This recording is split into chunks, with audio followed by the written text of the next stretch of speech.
Chào các bạn, tôi là Jinny. Tôi sinh ra và lớn lên ở Nhật Bản. Hôm nay, người bạn thân của tôi là Yuiko Moji sẽ chuyển nhà. Chúng tôi rất thân với nhau, có thể nói là như keo dính chuột. Vậy nên khi biết tin Yui sẽ chuyển nhà, tôi không đồng ý với chuyện đó. Vì thế tôi đã đi gặp cha của Yui để nói chuyện. Thưa cha, tại sao Yui phải chuyển đi? Tại sao cô ấy không thể ở lại, tôi hỏi với một vẻ cao có hiện rõ trên mặt. Ông thở dài, nhà thờ ở châu Âu yêu cầu cha đến đó ngay lập tức và cha muốn Yui có một cuộc sống tốt đẹp ở Nhật Bản. Yui đã quá tuổi để vào trại trẻ mồ côi nên cha phải gửi Yui ở nơi khác, ông ấy trả lời rồi lục lọi một đống giấy tờ ở nhà thờ. Nếu Yui phải chuyển đi, con có thể đi cùng không ạ? Tôi hỏi với ánh mắt đầy hy vọng, cầu mong sự đồng ý từ ông. Gì cơ? Không được đâu, ông lớn tiếng, nhìn vào mắt tôi, sau đó lại lục đống giấy tờ. Có vẻ như ông đang tìm kiếm thứ gì đó, vì ông ấy liên tục mở đóng các ngăn kéo trong văn phòng của mình. Nhưng thưa cha, nếu Yui chuyển đi thì con sẽ không còn ai cả. Cha biết con không có họ hàng mà. Cha và Yui là những người thân thiết nhất với con và xem con là gia đình. Tôi nói một cách đầy xúc động. Được rồi, con có thể đi cùng Yui, ông thở dài đầu hàng.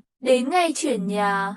Jinny-chan đâu? Cô ấy đáng ra phải gặp tôi lần cuối trước khi tôi đi chứ. Yui nói, nhìn xung quanh để tìm cô bạn của mình. Tôi liếc qua ngoài cửa sổ chiếc limo ở ghế trước cạnh tài xế. Đồ của tôi đã ở trong cốp xe rồi. Tôi chuẩn bị từ sớm để tạo bất ngờ cho Yui khi chúng tôi chuyển nhà. Tôi không những đến đây sớm mà tôi còn ăn mặc như con trai để cô ấy không nhận ra. Cuối cùng, Yui bước vào chiếc limo với vẻ mặt đầy thất vọng. Tôi cũng thấy buồn theo, nhưng tôi biết sẽ có nhiều chuyện vui ở phía sau để đón chờ. Tại biệt thự, chiếc limo dừng ngay hàng rào. Con đường dài trên chiếc limo quá nhàm chán, vì thế nên tôi nói chuyện với tài xế để giết thời gian. Bất ngờ là Yui không nhận ra giọng của tôi. Tôi bước ra khỏi chiếc limo và quan sát xung quanh. Đây là thói quen của tôi khi đến nơi nào đó mới, để đề phòng mọi thứ. Ngôi biệt thự này nhìn thật ma quái. Yui bước ra khỏi chiếc limo, nhìn xung quanh rồi bắt gặp ánh mắt của tôi. Cô ấy nhìn tôi với ánh mắt đầy bối rối. Tôi cười và vẫy tay với cô ấy. Đôi má của cô ấy chuyển sang ửng hồng. Tôi tự hỏi tại sao, thì ra tôi ăn mặc như con trai, một chàng trai khá cuốn hút mặc dù tôi là gái thẳng. Tôi mở cốp và lấy hành lý của Yui và tôi ra khỏi xe. Cô ấy mỉm cười và nói cảm ơn.